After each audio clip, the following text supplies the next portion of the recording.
Karibuni sana watu wa Mungu, na hii ni Bible True Prophets Minister. Ni siku nyingine tena tuliopewa na Mungu tuweze kujifunza na tuweze kumwelewa.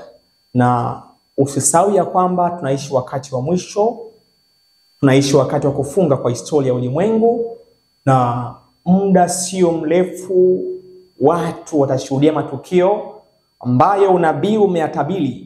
Na tunafahamu ya kwamba 90% ya matukio yote yamekwisha kutimia, na 10% tu matukio yanatimia na yatatimia hapa karibuni.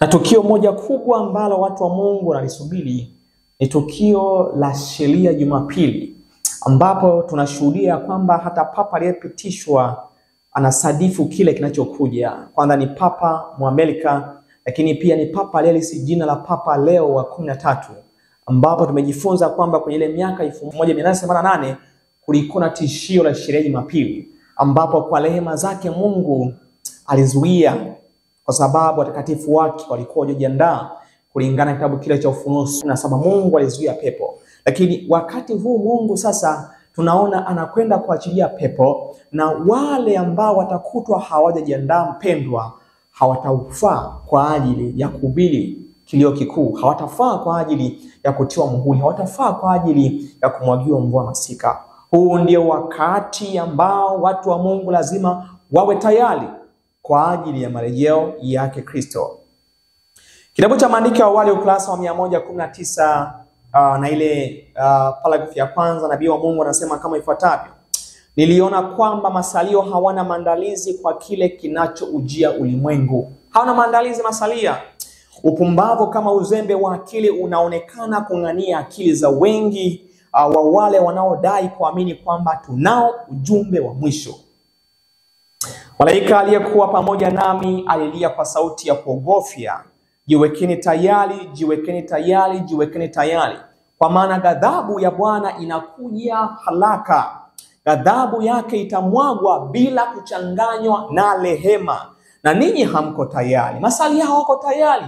Nabii anauliza, ghadhabu ya Mungu itamwagwa kwa haraka, lakini masalia hawako tayari. Anasema kwamba lalua moyo na wala sio mavazi. Kazi kubwa lazima ifanywe kwa masalia. Kazi kubwa lazima ifanywe kwa masalia. Na kazi kubwa ambayo inatakiwa kufanya ni wapendwa, ni kurejeshwa tabia zetu zipatane na kila ambacho kuhani anakifanya katika chumba cha patakatifu. Wakati kuhani anafanya kazi ya upatanisho, lazima maisha yetu yapatane na kila ambacho kuhani anakifanya. La sivyo, kuhani atakapotoka kwenye chumba cha patakatifu mno, atakapokuwa akihamisha dhambi za wote ambao wameungama na kuziweka kwa mbuzi wa Azazel, wale ambao watakuwa hawajaziungama dhambi zao, hawajaungana kuhani wakati alipokuwa ndani ya chumba kwa kulia, kwa kutesa nafsi zao, wapendwa, watakatiliwa mbali kulingana na kitabu kile cha Walawi 16 na kwenye ile siku ya upatanisho. Na sasa Kristo yupo patakatifu mno akitupatanisha. Hivyo kama hatutaungama dhambi zetu, mpendwa, hatutofaa kusimama wakati wa hukumu hiyo pelelezi. Na tunapoanza somo hili, mpendwa, nikualike tu tuanze ni ibada fupi ya maombi ili tuweze kutembea katika somo hili. Kumbuka somo linasema kwamba Kristo alijua wakati, masalia lazima ufahamu wakati. Karibu sana tunapoanza somo hili. Basi tuweze kuomba. Tunakushukuru sana Baba yetu na Mungu wetu kwa jinsi ulivyo mwema. Ni wakati mwingine tena tunakuja kwako Jehova, tukiwa wanyonge, tukiwa dhaifu, tukiwa hatutambui majira tulio nayo, lakini ndio kanisa ambalo tunakwenda kumaliza kazi. Baba wa mbinguni, Mungu wetu mkuu, tuamshe tuweze kuamka, tuamshe tuweze kutazama dalili za nyakati ya kwamba hatuna muda tena wa kupoteza, na tuna wakati mchache na kazi ni kubwa. Tunapoanza somo hili, muombaji wetu, nenda kasamehe dhambi zetu, lakini Jehova na muombaji wetu, nenda katusadikishe na maisha ya wengi Jehova yakaweza kuandaliwa kwa ajili ya ujio wako. Tusaidie kushinda dhambi, kwa kumkubali Kristo katika maisha yetu. Tusaidie tunapoanza somo hili Muumbaji. Imani yetu ni kwamba unakwenda kubadili maisha ya mtu fulani. Unakwenda kubadili maisha, system ya maisha ya mtu fulani na kumwandaa kwa ajili ya marejeo yako. Baba, anza nami, anza pia na msikilizaji. Sote tukaweze kuandaliwa kwa ajili ya ujio wako Kristo. Neema yako yatosha. Imani yetu ni kwamba utakuwa na sisi mwanzo hadi mwisho kipindi hiki. Kwa Kristo Yesu. Amen. Lakini pia tunaelezwa kwenye kile kitabu cha Shuhuda kwa Kanisa, gombo la 5, ukurasa wa 516, Nabii Ellen White anasema kama ifuatavyo: walinzi na wapaze sauti zao na kutoa ujumbe huu ambao ndio ukweli wa leo. Hebu na tuwaoneshe watu mahali tulipofikia katika historia ya unabii. Ukweli wa leo wapendwa ni kuonesha watu ni wapi tumefikia kwenye historia ya unabii.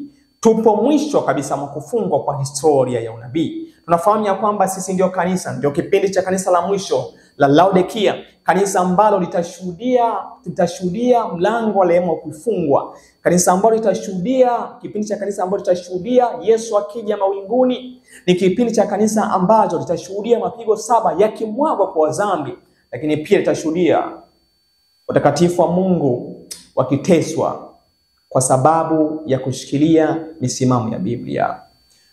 Ni kipindi cha kanisa ambacho tutashuhudia sheria ya Jumapili ikitungwa, ikitangazwa kwa ulimwengu mzima. Sio kipindi cha kawaida, ni kipindi ambacho watu wa Mungu wangelipaswa kujiandaa kwa yale ambayo yanajia ulimwengu. Na maandalizi haya yangepaswa kufanyika kwa kuungama dhambi na kumkabidhi Yesu ili kusudi anapodumu kuwa kwenye chumba cha takatifu mno aweze kuzifuta dhambi zetu. Huu ndio ukweli wa leo. Ni lazima watu wa Mungu tufahamu tuko wakati gani. Kristo alitambua ya kwamba alikuwa wakati gani. Yesu alipokuja mara ya kwanza alijua kwamba yeye ndiye mwana kondoo wa Mungu. Kristo alijua ya kwamba itakiwa batizwe 27 AD. Alifahamu. Kristo alifahamu ya kwamba 31 alikuwa yanajitoa kama kafara. Alifahamu ya kwamba 34 mlango wa rehema kwa Wayahudi ulikuwa unafungwa. Alitambua, alijua hilo. Je, masalia nao hawapasi kufahamu? Ni lazima wafahamu. Kutokufahamu ni kutaka kutokufahamu. Lazima watu wa Mungu waelewe ya kwamba tuko wakati gani na ni muda gani uliosalia, kwa sababu dalili zote ziko wazi. Dalili zote ziko wazi ya kwamba wapendwa, hatuna muda mrefu na chukizo la uharibifu itasimamishwa. Sheria ya Jumapili itasimamishwa, ikianzia Amerika na kusambaa katika ulimwengu wote. Itasimamishwa wapendwa. Na hata uchaguzi wa huyu papa leo ni ishara ya kwamba tuko karibu kwenye vuguvugu la sheria ya Jumapili. Kristo alijua hilo na ndio maana hakupoteza muda akaenda kubatizwa na Yohana Mbatizaji. Mathayo 6:16 nasema kwamba na Yesu alipokwisha kubatizwa mara akapanda kutoka majini, na tazama mbingu zikamfunukia, akamwona Roho wa Mungu akishuka kama hua akija juu yake, na tazama sauti kutoka mbinguni ikisema huyu ni mwanangu mpendwa wangu ninayependezwa naye. Kristo alitambua. Na kwenye Luka 4 mstari wa 1 anasema kwamba na Yesu hali amejaa Roho Mtakatifu alirudi kutoka Jordan, akaongozwa na Roho muda wa siku 40 nyikani, akijaribiwa na Ibilisi, na siku hizo alikuwa hali kitu, hata zilipotimia aliona njaa. Yesu alifahamu ya kwamba mwanzo wa kazi wake umeanza, lazima apokee nguvu. Na masalia kabla hawajaanza kazi ya kuhubiri kilio kikuu watapokea nguvu. Lakini kupokea nguvu huku wapendwa, hakutawekwa hatapatia mtu nguvu yule ambaye hajajitakasa. Nguvu haitawekwa kwa wale ambao wamekuwa wakipuzia maandalizi.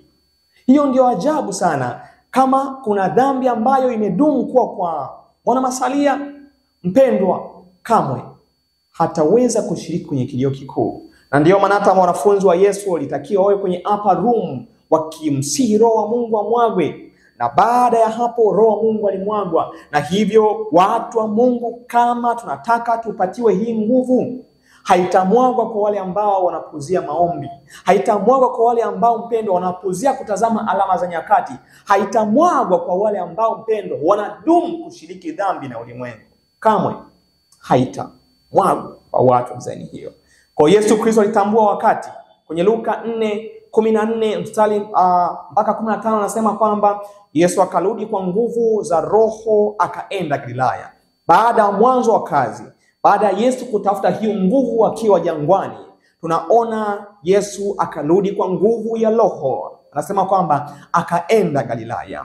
Habari zake zikaenea katika nchi zote za kando kando, naye alikuwa akifundisha katika masinagogi yao, akitukuzwa na watu wote. Habari za sherehe Jumapili, wakati watu wa Mungu watakapokuwa wakifunua uovu wa mnyama, wapendwa, uovu wa Katoliki, watu wote watastaajabu. Lakini ni wapi wale tu ambao mpendwa watakuwa wameshiriki kijio kikuu, ndio watakayehubiri hizi habari kama Kristo alivyokuwa ameandaliwa alipokwenda kule nyikani. Kwenye Marko 1:14 mpaka 15, Yesu Kristo tunaona mahubiri yake yalijengwa kwenye wakati, yalijengwa kwenye kuambia watu watubu kwa sababu muda ulikuwa umekwisha. Kwenye Marko 1:14 mpaka 15 na maandiko nasema hivi: hata baada ya Yohana kutiwa gerezani, Yesu akaenda Galilaya. Kwa nini? Kwa sababu Yesu alifahamu kwamba muda wa Yohana ulikuwa umekwisha na sasa ulitakiwa muda wake ulikuwa uje. Na anasema kwamba hata baada ya Yohana kutiwa gerezani, Yesu akaenda Galilaya akihubiri habari njema ya Mungu akisema, wakati umetimia na ufalme wa Mungu umekaribia, tubuni na kuiamini Injili. Yesu alifahamu, na hata sisi watu wa Mungu lazima tuelewe tuko wakati gani. Huu ni wakati wa kuambia watu ya kwamba tubuni na kuiamini Injili. Kwa sababu gani? Ufalme wa mbinguni umekaribia. Yesu alijua hilo, na ndio maana mahubiri yake yote Kristo yalikuwa yamejengwa kwenye muda, ilikuwa yamejengwa kwenye time. Na watu wa Mungu lazima mahubiri yetu wapendwa lazima yawe timely, kwa sababu tunafahamu wakati tunaoishi. Labda kama tusingekuwa tunafahamu, lakini wakati tunaoishi, tunaishi kwenye wakati wa kufungwa kwa historia ya Mungu. Lazima mahubiri yetu yawe timely. Lazima mahubiri yetu wapendwa yawaonyeshe watu ni wapi katika historia ya unabii tulipofikia. Sikiliza Kristo kwenye kile kitabu cha Yohana 9 mstari wa 4 anasema kwamba imetupasa kuzifanya kazi zake yeye alinipeleka maadamu ni mchana, usiku waje asipoweza mtu kufanya kazi. Wapendwa, kama ilivyokuwa mahubiri ya Yesu ya kwamba imetupasa kuzifanya kazi zake yeye alitupeleka, kwa sababu kuna usiku unakuja ambapo hatutaweza kufanya kazi. Tutaweza kufanya kazi. Kwenye Yohana 7:3 mpaka 6, Kristo pia anaendelea kueleza ya kwamba Kristo alielewa muda, alifahamu muda. Basi ndugu zake wakamwambia, ondoka hapa uende Yahudi, wanafunzi wako nao wapate kuzitazama kazi zako unazozifanya, kwa maana hakuna mtu afanyaye neno kwa siri, naye mwenyewe ataka kujulikana akifanya mambo haya, basi jidhihirishe kwa ulimwengu, maana hata nduguze hawakumwamini. Ndugu zake Kristo hawakumwamini. Lakini kwa nini? Kristo hakuwa tayari kufanya hivyo kwa sababu wakati wake ulikuwa hujafika. Yesu alitembea na timing. Mahubiri yake ilikuwa ni timing, maisha yake yalikuwa ni timing. Kuishi kwake Yesu aliishi kwa sababu alijua wakati. Na kama watu wa Mungu wa Adventista hatutatambua wakati ulio nao, tutaendelea kuishi kama ulimwengu kwa sababu hatujui wakati. Na wote ambao wanatamani kuishi kama Kristo lazima waelewe wakati gani walio nao. Nasema kwamba basi Yesu akawaambia, haujafika bado wakati wangu, ila wakati wenu siku zote upo. Kristo alielewa wakati. Kwa nini? Kwa sababu alijifunza maandiko. Alijifunza unabii wa Danieli sura ya 8, unabii wa Danieli sura ya 9. Alijifunza kitabu cha Walawi 16 na Walawi 23. Alijifunza akaelewa kwamba yeye ndiye alikuwa mwana-kondoo wa Mungu. Lakini pia kwenye Yohana 11 mstari wa 7 mpaka 10, sikiliza maandiko yanavyosema. Kisha baada ya hayo akawaambia wanafunzi wake, twendeni Uyahudi tena. Ni kisa kile cha kufufuliwa kwa Kristo alitaja ende. Wanafunzi wake wanajua kwamba siku za nyuma kidogo wamwangamize Kristo. Na Yesu unajua hakuogopa kwa sababu asingeangamizwa, kwa sababu wakati wa kuangamizwa ulikuwa hujafika. Alijua ya kwamba itakiwa afanye kazi ya miaka 3.5. Alijua hilo. Kwa hiyo hakuna ambaye angemgusa ndani ya miaka 3.5. Na mwisho wa miaka 3.5 ndio angemgusa. Kwa nini? Alitambua wakati, alijua wakati. Kisha baada ya hayo akawaambia wanafunzi wake, twendeni Uyahudi tena. Wale wanafunzi wakamwambia, Rabi, juzi tu Wayahudi walikuwa wakitafuta kukupiga kwa mawe, nao unakwenda huko tena? Yesu akajibu, je, saa za mchana si 12?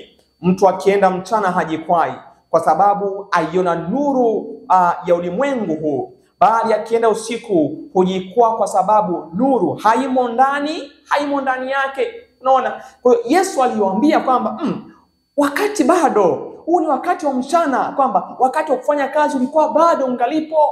Kwa hiyo ndio maana enda kwa Lazaro. Kwa hiyo hata sisi watu wa Mungu, kama hatutajua wakati, tunaweza kuogopa kufanya mambo kwa sababu hatujui wakati gani, au tunaweza kufanya mambo lakini tusijue wakati. Lakini kama tukijua wakati, kuna mambo ambayo leo hii hatuyafanyi, inatakiwa tuyafanye, kwa sababu Kristo alifahamu wakati, na sisi ameshatufunulia wakati. Ratiba yote ya nabii iko mbele yetu. Kwenye kitabu cha Luka 19:41 mpaka 44, Yesu baada ya kuwa amewaonya Wayahudi na wakakataa, Kristo alilia machozi. Kwa nini? Kwa sababu alijua ya kwamba kwa muda wote wa miaka 3.5 amewahubiri na hawajamsikia. Je, kwa muda gani wangemsikia? Kwa sababu 34 AD mlango wa rehema ulikuwa unafungwa, na 31 ilikuwa inajitoa. Kama muda huu ambao ameutumia kwa kufundisha hawajamsikia, je, wangelimsikia? Kwa muda mchache uliokuwa mbele yake, wakati ambapo anakwenda kujitoa kama kafara, wasingemsikia. Kwa nini? Wayahudi hawakujua wakati. Na Waadventista wa Sabato, kama hatutajua wakati, mpendwa, Kristo siku sio nyingi atatoa machozi. Luka 19:41 mpaka 44, maandiko yanasema kwamba alipofika karibu aliona mji, akaulilia akisema, laiti ungelijua hata wewe katika siku hii yapasayo amani, lakini sasa yamefichwa machoni pako. Kwa kuwa siku zinakuja, adui zako watakapokujengea boma likuzunguke, watakuzingira na kukuhusulu pande zote, watakuangusha chini wewe na watoto wako ndani yako, wasikuachie jiwe juu ya jiwe, kwa sababu hukutambua majira ya kujiliwa kwako. Wayahudi hawakutambua majira ya kujiliwa kwao. Niwaambie kitu kimoja, Waadventista hatutambui majira ya kujiliwa kwetu, na idadi ya watu wengi wapendwa wanakwenda kukutwa shida ya Jumapili hawajajiandaa, kwa sababu hawajui majira ya kujiliwa. Waadventista Sabato ni lazima tuamke, tujue ni wakati gani tunaoishi. Lazima tuelewe ya kwamba deadline ya hukumu wa pambano tumeshahubiri. Miaka tushaelewa, tumeshajua ya kwamba muda sio mrefu itaanza miaka 1000 ambapo shetani atakiwa kai duniani hapa. Kwa hiyo hatuna muda, ulimwengu huu utabaki kama makao ya shetani kwa miaka 1000. Hatujajua wakati, na kama tukijua wakati, muda tulionao wapendwa, ni lazima tuelewe kile kinachoujia ulimwengu. Kwa nini? Mahubiri ya Kristo kwenye Tumela Vizazi Vyote ukurasa wa 233 ilikuwa ni yapi? Sikiliza. Mzigo wa mahubiri ya Kristo ulikuwa ni wakati umetimia na ufalme wa Mungu umekaribia. Tubuni na kuamini Injili. Ujumbe wa Injili kama ulivyotolewa na Mwokozi mwenyewe ulitaja katika unabii huo. Wakati aliotangaza kuwa umetimia ni ule ambao malaika Gabriel alifanya ujulikane kwa nani? Kwa Daniel. Kwa Kristo mpendwa alijifunza vitabu vya unabii, alielewa muktadha wa kila ambacho alikuwa nakiishi. Ndio maana mahubiri yake mengi yalikuwa yamejengwa kwenye wakati. Leo Waadventista hatutaki kujua wakati. Hatutaki kujua wakati tunaoishi. Hatuko tayari kujua kile kinachoendelea katika ulimwengu wetu huu, matukio yanayoendelea, hatuko tayari kuelewa. Na unabii ni matukio. Na kama hatuelewi, aminini ya kwamba tutakutwa na sheria ya Jumapili kama walivyokutwa Wayahudi. Mwaka wa 70 wakaangamizwa. Na Waadventista wa Sabato, mlango wa rehema utafungwa kizembe pasipo kuelewa, pasipo kutambua, kwa sababu hatujajua majira ya kujiliwa kwetu. Na kama tungejua majira ya kujiliwa kwetu, wapendwa, tungeamka. Maisha yetu yangebadilika, matengenezo yangefanyika ndani ya makanisa, dhambi zingeliachwa, tungeacha kucheza na ulimwengu, kwa sababu tunajua wakati wa kujiliwa kwetu. Yesu alifahamu ya kwamba yeye ndiye mwanakondoo wa Mungu, na alijifunza masomo ya kwenye mpango, kwenye saa kuu ya kutambua wakati. Alijifunza kwamba yeye ndiye aliyetabiriwa kwenye kitabu cha Mwanzo 3:15. Alijifunza kabisa kwamba miaka 1000 ilikwenda kugota kwenye 31 AD. Alifahamu kabisa kwamba 27 AD Kristo alitakiwa batizwe. Alifahamu ya kwamba Wayahudi mlango wao kama taifa ungelifungwa mwaka wa 34 wakati wa kuuawa kwa Stefano AD. Alijua kabisa ya kwamba yeye ndiye mwanakondoo wa Mungu, kwamba 31 baada ya Kristo alikuwa anasulubiwa. Alifahamu Mwanzo 3:15 anasema kwamba nami nitaweka uadui kati yako na huyo mwanamke, na kati ya uzao wako na uzao wake, wewe utakuponda kichwa na wewe utamponda kisigino. Alifahamu Kristo kwamba yeye ndiye alikuwa anakwenda kutimiza unabii huu kwa kupondwa kisigino na shetani angepondwa kichwa. Kristo alikuwa anakwenda kuanzisha hii huduma pale Calvary. Alifahamu, alijua Kristo knows, alifahamu kabisa. Na watu wa Mungu, kama tutotazama wakati, tukaelewa maana ya masomo ya miaka 6000, ukomo wa pambano, wapendwa, maisha yetu yatabadilika sana. Tutaamka sana. Miaka 6000 ni nabii wa kanisa la Waadventista, japo wengi tunaokataa, kwa sababu unalenga wakati, wapendwa. Hii sio time setting, ni appointed time. Kwa nini? Kwa sababu Kristo alikuwa ameshaamliwa ule mwaka 27 kwamba atabatizwa, mwaka 31 kwamba atauawa, na 34 Wayahudi mlango wa kukoma. Ndivyo ilivyo ukomo wa pambano, miaka 6000. Sikiliza mpendwa, kwenye Pambano Kuu kurasa wa 327 na ile paragraph ya 3, Nabii Ellen White anasema kama ifuatavyo: katikati ya juma atakomesha kafara na dhabihu. Katika mwaka 31 baada ya Kristo, miaka 3.5 baada ya ubatizo wake, Bwana wetu alisulubiwa. Dhabihu kuu iliyotolewa Calvary ilikomesha utaratibu wa dhabihu za kuteketezwa ambao kwa muda wa miaka 4000 ulikuwa ukielekezwa kwa mwana kondoo wa Mungu. Kuanzia wapi? Kwenye Mwanzo 3:15 alipokuwa ametabiriwa kwamba yeye ndiye angekuja kumponda shetani nini? Kichwa. Kwa hiyo Kristo alielewa mpango wa ukombozi kutoka Mwanzo 3:15 kwamba miaka 4000 toka mpango huu wa kutoka kafara ulikuwa unakomea mwaka wa 31. Alikuwa anaelewa hivyo mpendwa, alijua na alielewa hivyo. Kwa hiyo Kristo hakimpa shida. Lakini leo watu wa Mungu, na mpango wa kanisa kufanya kazi ni miaka 2000, na tumeshajifunza na tukieleza kwamba 2031 mpendwa, huu mpango unakwenda kukoma, bado watu wanaamka na kupinga ujumbe. Kristo alijua wakati. Waadventista lazima wajue wakati. Asema kwamba dhabihu kuu iliyotolewa Calvary ilikomesha taratibu wa dhabihu za kuteketezwa ambao kwa muda wa miaka 4000 ulikuwa ukielekezwa kwa mwana kondoo wa Mungu. Mfano ulikuwa umekutana na halisi.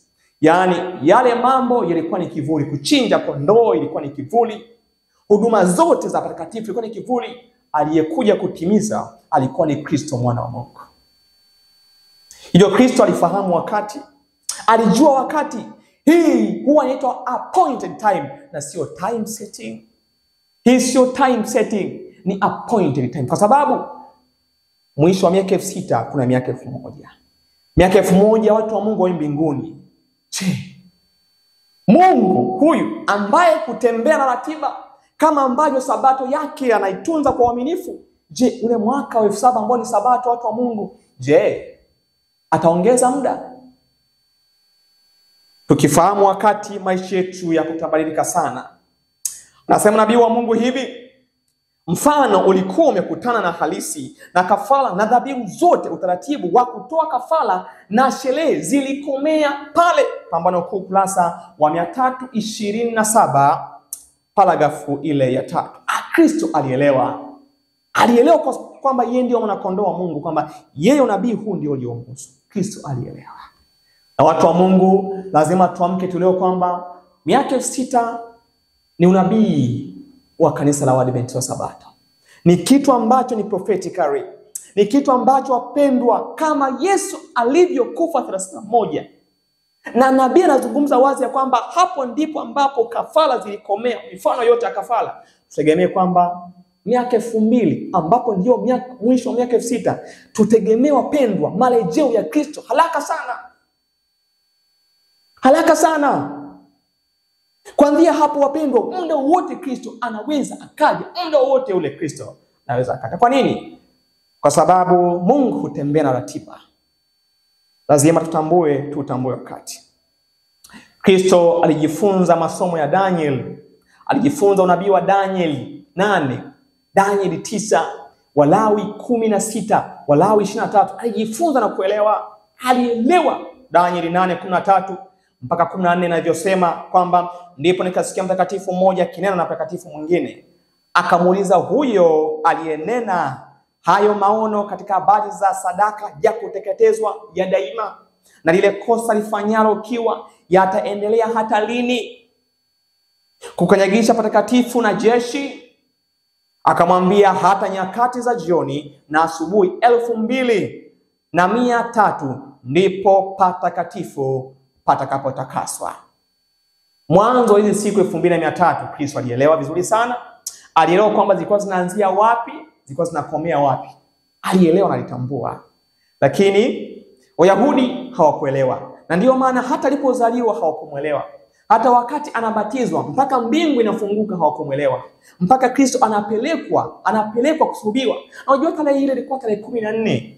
Na tarehe 14 ile ya Pasaka ndio ile ambayo Musa wakati ule aliambiwa na Mungu, mtakwenda kuniandalia Pasaka. Ilikuwa tarehe 14. Kwa ndani ya miaka 1500 ambayo kafara hili endelea, Wayahudi itakiwa wajifunze waelewe. Ilikuwa tarehe 14 wakati Kristo alipokuwa na kwenda kusulubishwa. Itakiwa waelewe na watambue, lakini hawakuwa tayari kuelewa. Danieli 8:26 anasema kwamba na maono ya hizo nyakati za jioni na asubuhi yaliyosemwa ni kweli, lakini wewe yafunike maono hayo, maana ni ya wakati ujao baada ya siku nyingi. Na mimi Danieli nikazimia, nikaugua siku kadha wa kadha, kisha nikaondoka nikatenda shughuli za mfalme, nami nalistajabu yale maono, ila hakuna aliyeyafahamu. Danieli kwenye Danieli sura ya 8 anapatiwa maono. Maono haya yalihusu utawala wa Medi na Wajemi, alihusu pia tawala zingine. Kwa hiyo Daniel wakati ambapo alikuwa yuko tayari kupokea maana yake, alielezwa kuhusu habari ya tawala za Medi na Wajemi, yule Bebelu pamoja na nani? Pamoja na kondoo. Alielewa Daniel. Kwa hiyo pia kuna nabii mwingine ambao uliachwa bila kufunuliwa. Na Daniel anaelezwa wazi malaika kwamba haya maono Daniel ni ya wakati wa mwisho. Kwa hiyo baadhi ya unabii ulimhusu Yesu na mwingine unatuhusu sisi, na unaotuhusu sisi tunafahamu ya kwamba mwisho wa zile siku 2300 likomea mwaka gani? Mwaka wa 1144. Kumbe unabii huu ulikuwa mrefu. Daniel hakupaswa kufahamu unabii. Yeye alipaswa kutoa tu kwa watu wake waweze kusoma. Wayahudi walipaswa jifunze unabii wa Danieli sura 8. Uweze kuelewa huyu mwana kondoo wa Mungu ni yupi. Uweze kuelewa kuhusu habari ya kubatizwa kwake. Lakini kwa sababu hawakutaka kuelewa, ni kama leo wa Adventista walivyo, hawataki kuelewa. Hawataki kusikiliza. Kama hatutaki kuelewa wakati, hatutaweza kuandaliwa. Sasa ukija kwenye Danieli sura ya 9, Danieli baada ya kujifunza vitabu anagundua kwamba kila ambacho Yeremia alikuwa amekitabiri ya kwamba miaka 70 ingelikuwa kwa ajili ya Wayahudi kwenda utumwani Babeli, ilikuwa inatimia. Sasa akajifunza akaelewa hivyo. Danieli anaamua kufunga na kuomba. Kwa nini? Kwa sababu muda wa kutoka umeshafika, Lakini kila kitazama Wayahudi hawajajiandaa kutoka Babeli, anaamua kufunga na kuomba, na watu wachache ambao watakuwa wakiomba kwa ajili ya kanisa, kuna baraka Mungu atazitoa, kwa sababu watu wa Mungu hawako tayari. Hatuko hapa kwa ajili ya kuwashtumu watu wa Mungu ambao hawako tayari. Tupo hapa kama Danieli kuwaonyesha watu kwamba muda umefikia wapi. Tuko kama Danieli kwa ajili ya kufunga na kuomba kwa ajili ya watu wa Mungu kutokuwa tayari. Pengine Mungu wa mbinguni atatuspea. Tuko hapa kama Danieli, na wewe na mimi mtazamaji lazima tuwe kama Danieli. Sio kushutumu pamoja na kuwasema watu wa Mungu, ila kuonesha ni wapi tulipofikia kwenye tiba ya unabii. Danieli hakushutumu, ila alionyesha ni wapi walipofikia kwenye ratiba ya unabii, ili kusudi watakaoamka waamke, kwa sababu hata wakati ule wachache waliondoka, wengine walibaki. Kwa hiyo Danieli sasa anapokea maono. Sawa? Danieli sasa anafunga na kuomba, na Gabrieli anakuja kumjulisha. Danieli anajulishwa mpaka maono ambayo yalikuwa yameachwa kwenye Danieli sura 8. Na hayo maono pia mpendwa yalimhusu pia Yesu, na ni maono muhimu sana ambayo Kristo alijifunza na kuelewa kwamba wakati wake ulikuwa umekoma. Ni Danieli 9 mstari wa 1 mpaka 3 nasema kwamba katika mwaka wa kwanza wa Dario mwana wa Swelo wa uzao wa Medi, aliyetawazwa kuwa mfalme juu ya miliki ya Wakaldayo, katika mwaka wa kwanza kumiliki kwake, mimi Danieli kwa kuvisoma vitabu nalifahamu hesabu ya miaka. Kwa kufanyaje? Kwa kusoma vitabu Danieli alifahamu hesabu ya miaka ambayo neno la Mungu lilimjia Yeremia nabii ya kuutimiza ukio wa Yerusalemu, yani miaka 70, by reading the books, kwa kusoma vitabu. Mpendwa, kama hausomi vitabu ni ngumu sana kuelewa ratiba ya Mungu. Kama hausomi, haujifunzi Biblia, haujifunzi roho ya nabii, ni ngumu sana kuelewa ratiba ya Mungu. Nasema kwamba nikamweleza Bwana, nikamwelekezea Bwana uso wangu ili kutaka kwa maombi na dua, pamoja na kufunga na kuvaa nguo za magunia na majivu. Danieli akaamua kufunga na kufanyaje? Akaamua kufunga na kuomba. Wakati huo Danieli anaomba kwa ajili ya dhambi za Wayahudi, Mungu akawapatia uvuvio mkubwa sana. Sawa? Gabrieli akaja akamuonesha maana ya maono ambayo alikuwa amezungumza kwenye Danieli sura ngapi? Danieli sura ya 8:14. Sikiliza mpendwa, kwenye Danieli 9:20 na kuendelea.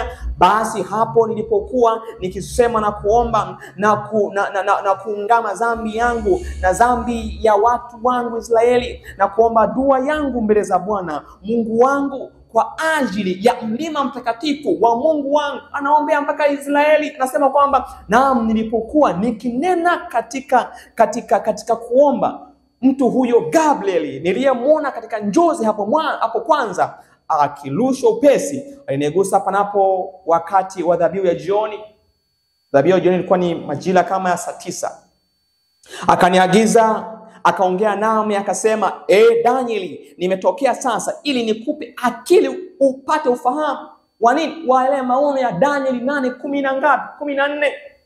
Zile nyakati za asubuhi na usiku 2300 ambao ni miaka prophetically. Sema kwamba mwanzo wa maombi yako ilitolewa amri, nami nimekuja kukupasha habari, maana wewe unapendwa sana. Basi itafakari habari hii na kuyafahamu maono haya. Danieli anaamua kupatiwa haya maono na maana zake. Sikiliza mpendo, kwenye Danieli 9:24 anasema kwamba muda wa majuma 70 umeamriwa juu ya watu wako. Anaanza kuelezwa kwamba kwenye zile siku 2300 kutakuwa na majuma mangapi? 70 kwa ajili ya watu wake. Watu wake ni wapi? Wayahudi. Majuma mangapi? Kutakuwa na majuma 70. Yani kutoka mwaka ambapo Ezra aliambiwa ajenge, alipewa ruhusa na Artashasta. Tumeelewana? Kwenye Ezra sura 7 tutasoma, sawa? Kuanzia hapa naambiwa kwamba ambapo amri hii ukisoma ilitolewa mwaka wa 457 kabla ya Kristo. Tumeelewana? Na hapa nasema kutakuwa na majuma mangapi? 70. Juma lina siku 7. Na kwa kuwa huu ni unabii wa siku kwa mwaka, maana yake chukua 7 mara 7 mara 70 ni miaka 400 na ngapi? 90. Kwa hiyo kutoka mwaka wa 457 kulikuwa na miaka 490 ambayo ni majuma 70 ambayo ilikuwa ni kwa ajili ya Wayahudi na mlango wao wa rehema ungefungwa. Na ukijifunza kutoka mwaka wa 457 mpaka mwaka wa 34 ni hayo majuma 70 yalikuwa nakomea. Kwa hiyo mlango wa rehema kwa Wayahudi ulikuwa ni mwaka wa 34. Wayahudi wangejifunza haya mambo. Je, wangefungiwa mlango wa rehema? Wangefungiwa mlango wa rehema? Hawakufahamu. Ndio maana hata Masia hakumfahamu. Kwa hiyo kulikuwa na majuma 70 kwa ajili ya watu wake, lakini na juu ya mji wako mtakatifu, ili kukomesha makosa na kuishilizia dhambi na kufanya upatanisho kwa ajili ya uovu na kuleta haki ya milele na kutia muhuri maono na unabii na kumtia mafuta yeye aliye mtakatifu. Ndani ya majuma ya 70 Masia angetiwa nini? Mafuta. Mwaka gani huu? Aliyemtia mafuta Masia ni nani? Roho Mtakatifu. Ule mwaka 27 alipobatizwa Masia alitiwa mafuta. Lakini pia nasema na kutia muhuri maono na unabii. Ule mwaka wa 27 utimilifu wa unabii wa Kristo kutia mafuta ulitimia. Sawa? Kutia muhuri maono ya unabii. Lakini Kristo ambaye alikuwa ni kondoo, alijitoa kafara kwa ajili ya upatanisho, na taratibu zote kulingana na kitabu cha Mama White anazungumza wazi, sawa? Taratibu zote ambazo ziliendelea ndani ya miaka 4000 hazikuendelea tena, maana yeye ndiye alikuwa upatanisho na si tena wanyama.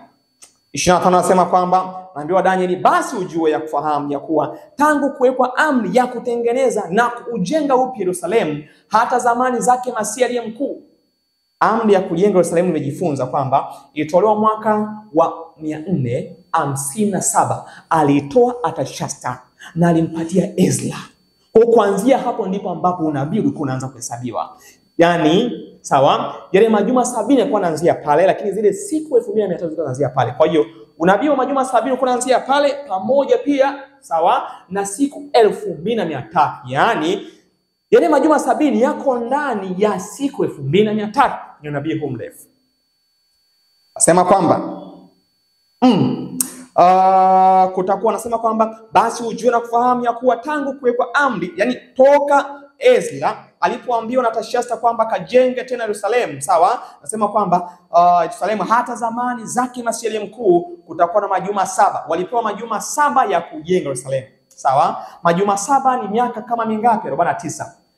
Mwaka wa 408 tumelewana, mji ulikoma kujengwa, sawa. Ilijengwa mpaka 408 ambapo walianza kujenga kuanzia mwaka baada ya kutolewa amri 400 tumelewana 57, miaka 40 kwa ajili ya kujenga lile hekalu, sawa, lililokuwa limebomolewa wakati wa nini? Wakati wa Babeli, sawa. Kumbe ndani humo kulikuwa na nini? Kulikuwa na majuma 7. Tumeelewana? Ndani humo kulikuwa majuma mangapi?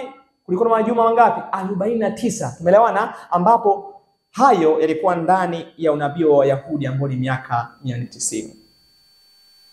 Sema kwamba na katika majuma 62 utajengwa tena pamoja na njia kuu zake na handaki naam katika nyakati za taabu. Na baada ya yale majuma 62 Masia atakatiliwa mbali. Kristo alikatiliwa mbali kwenye majuma mangapi? 62. Yes, 62. Kwa nini? Kumbuka kuna majuma 7 yalikuwa yamekatwa kwa ajili ya kujenga. Tumeelewana? Kwa hiyo kutoka mwaka wa 400 tumeelewana na 8, ongeza majuma mangapi? Ongeza majuma 62. Tumeelewana? Ambapo inakuwa majuma mangapi? Inakuwa majuma mangapi? Majuma 69. Majuma 69 ndio majuma ambayo watu wa Mungu Masihi, sawa, ule mwaka 27 anabatizwa. Tumeelewana? Nabaki juma hili. Juma moja hili ndilo Masia alilofanya kazi na wanafunzi wake. Nusu ya juma akafanya yeye kazi, tumeelewana, na mwaka wa 31 ilikuwa ni nusu ya juma akawa amekatiliwa mbali. Na nusu ya juma ambayo ile miaka 3.5 Masihi akawaachia wanafunzi wake kazi. Mwaka wa 34 tumeelewana, Stefano akawa ameuawa. Kwa hiyo lile juma moja ambalo liliachwa kwa ajili ya kufanya kazi kwa Kristo na wanafunzi wake likawa limegota mwaka wa 34. Kwa hiyo majuma 69 yaligota 27, ikabaki juma moja ambapo juma moja hilo ligota mpaka mwaka wa 34. Baada ya nini? Baada ya Kristo. Sema, na baada ya yale majuma 62 Masihi atakatiliwa mbali. Tumeona atakatiliwa mbali, naye atakuwa hana kitu, na watu wa mkuu atakayekuja wataangamiza mji na patakatifu, na mwisho wake utakuwa pamoja na gharika, na hata mwisho ule vita vitakuwepo ukiwa umekwisha kusudiwa. Na tunafahamu wazi ya kwamba Wayahudi mwaka wa 70 kwa sababu walikataa nuru hii waliangamizwa, ukiwa ulipatikana. Kwa hiyo mwaka wa 457 amri ya kujenga Yerusalemu, wakapewa majuma 69 ambapo Masihi ingetakiwa fanyaje? Ingetakiwa atiwe mafuta mwaka wa 27 baada ya Kristo. Ikabaki juma moja, ambao juma moja hili itakiwa Kristo afanye kazi na wanafunzi wake. Kwa kuanzia mwaka 27 mpaka 31 kazi ya Kristo ikakomeshwa. Kuanzia mwaka 31 mpaka 34 kazi ya wanafunzi wa Yesu kuhubiri Yerusalemu ikakomeshwa baada ya Stefano kupigwa mawe.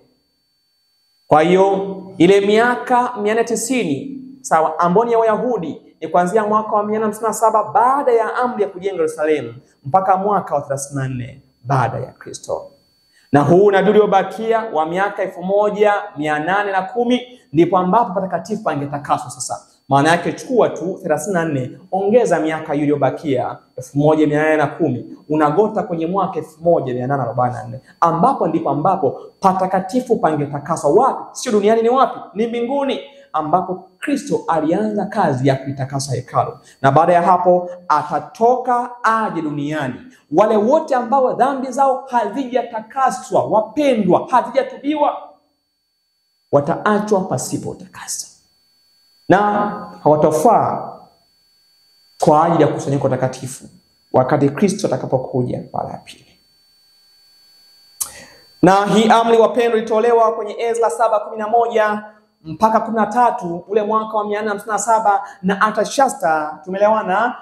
Inasema kwamba basi hii ndio nakala ya waraka mfalme Artashasta aliyompa Ezra kuhani mwandishi wa maneno ya amri za Bwana na wa sheria zake alizowapa Israeli. Artashasta mfalme wa wafalme wa Israeli kwa Ezra kuhani mwandishi wa Torati ya Mungu wa mbinguni salamu kamili. Waraka waliandikiwa Ezra.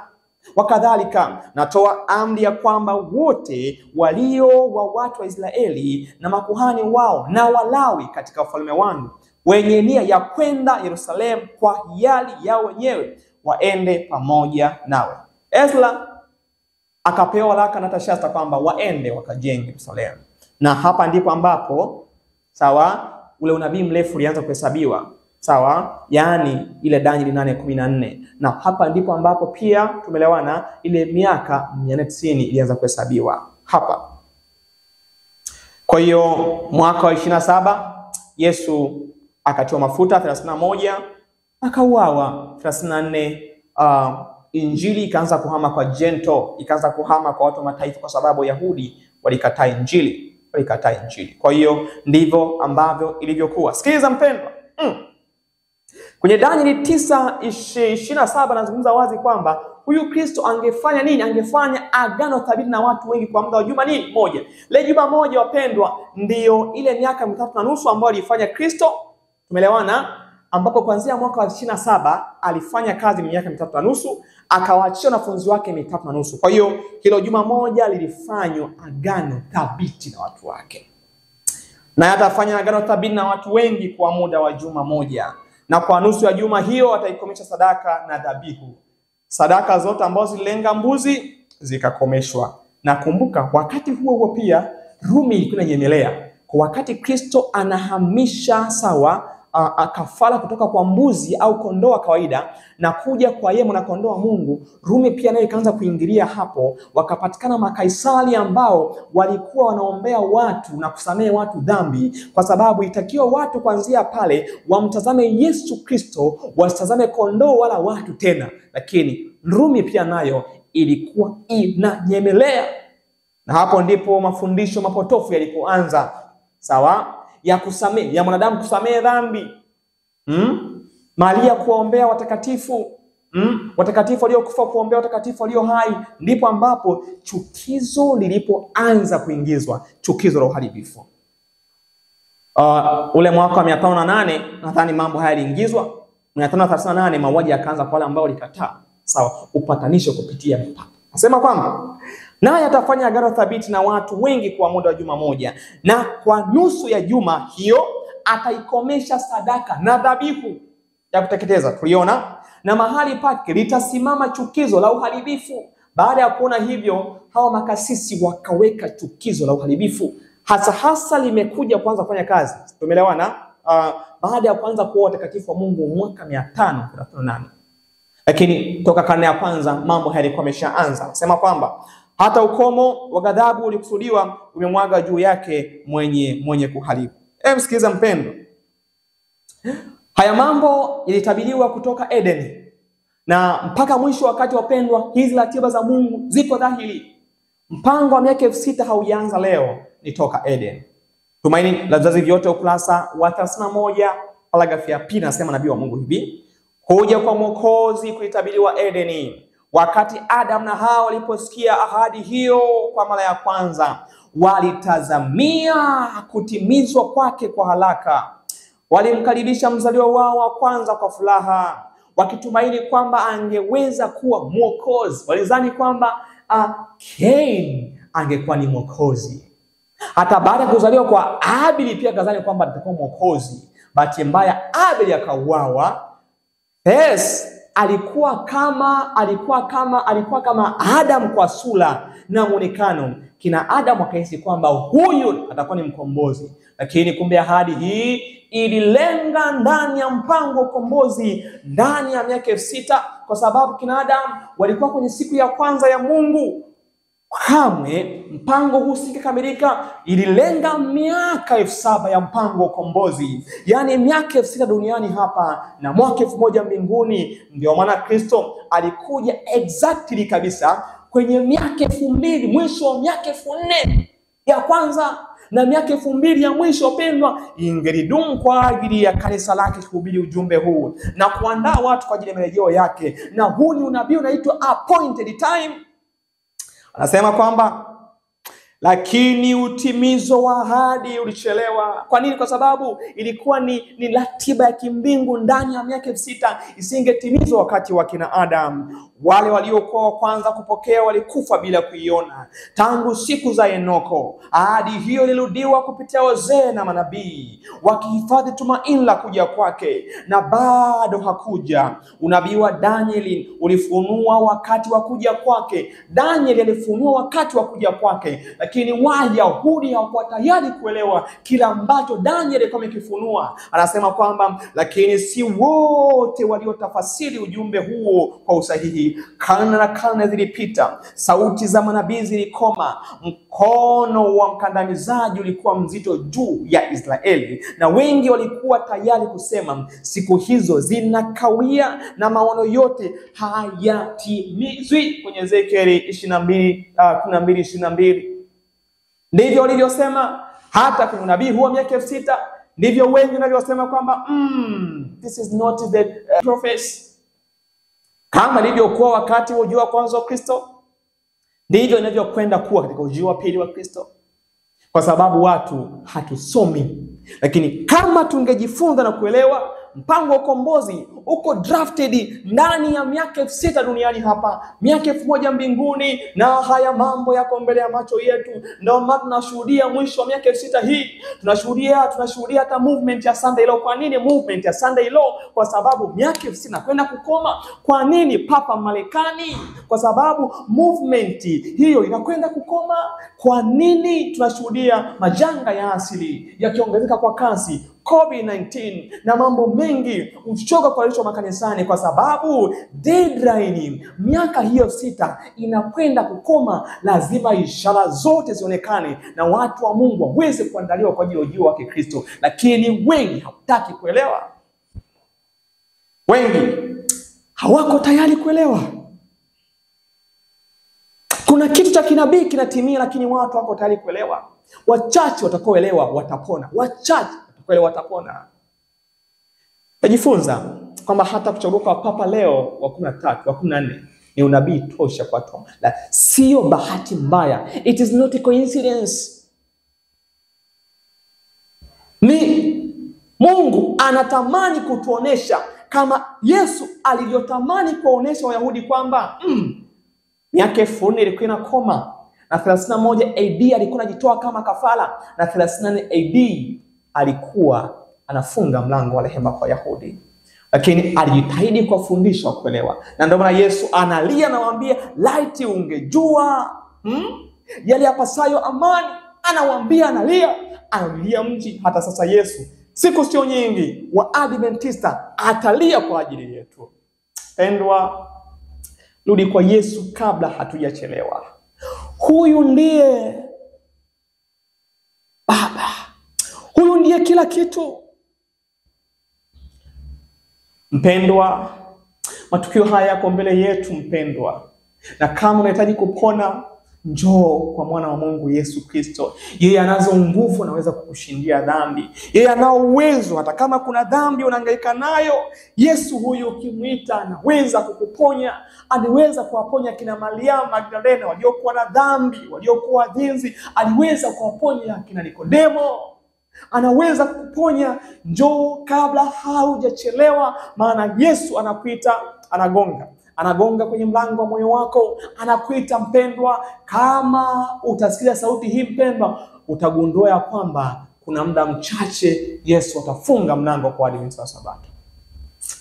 Mpendwa, je, ni wangapi ambao wako tayari kwa ajili ya kumfuata mwanakondoo kila endako? Tunapokwenda kuomba wakati huu, mweleze Yesu haja yako.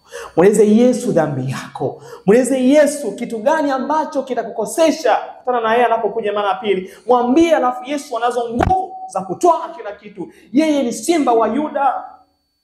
Yeye ana uwezo mpendwa. Mimi niko tayari kumpatia Yesu maisha yangu na kutembea naye. Mpendwa mtazamaji, mpatie Kristo maisha yako aweze kutembea nawe. Tunapohitimisha somo hili mpendwa, kwa kuanza na maombi, na tuhitimishe kwa maombi. Ikabidhi kwa Kristo tunapoomba katika hili ombi. Eleza unahitaji Yesu akufanyie nini kwa ajili ya wokovu wa maisha yako. Asante, karibu sana. Asante Baba, ni siku nyingine tena tumejifunza ukweli wa leo ya kwamba Yesu alifahamu wakati, Wasalia wanatakiwa kufahamu wakati. Kutokufahamu ni kutaka kutokufahamu. Mimi na mtazamaji, Yesu Kristo, kwa kuwa utupatie kweli, tusaidie kujiandaa kwa ajili ya ujio wako Kristo. Kuhitimisha somo hili, tuandae pia kwa ajili ya somo jingine. Neema yako yatosha. Wako wanaopambana na dhambi, Yesu, tafadhali usifiche uso wako. Wapokee na wapatie haki yako Jehova. Wasaidie muombaji, wapiganie muombaji. Ninakusihi na nakuomba, kama uishivyo mfalme, nena nasi, zungumza nasi sasa na hata milele kwa Kristo Yesu. Amen. Mungu akubariki sana mpendwa. Ni kutakie wakati mwema. Lakini jitoi kwa Kristo. Muite Kristo wakati ungalipo. Saa ya wokovu ni sasa, sio kesho, ni sasa. Mungu akubariki sana. Tutaonana panapo majaliwa. Maranatha.